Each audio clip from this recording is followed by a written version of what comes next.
party AP PCC అధ్యక్ష పదవి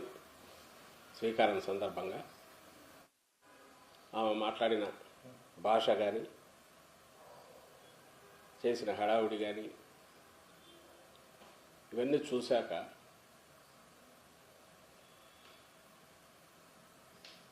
ఆమె కుటుంబానికి, వైఎస్ఆర్ కుటుంబానికి సన్నిహితులుగా, అలాగే ఈరోజు వైఎస్ఆర్ కాంగ్రెస్ రూపంలో వైఎస్ రాజశేఖర రెడ్డి గారి ఆశయాలు కానీ ఆలోచనలు కానీ ఏవైతే ఉన్నాయో వాటికి పూర్తిగా పేటెంట్ కలిగిన వైఎస్ఆర్ కాంగ్రెస్ పార్టీ నాయకులు కానీ, అలాగే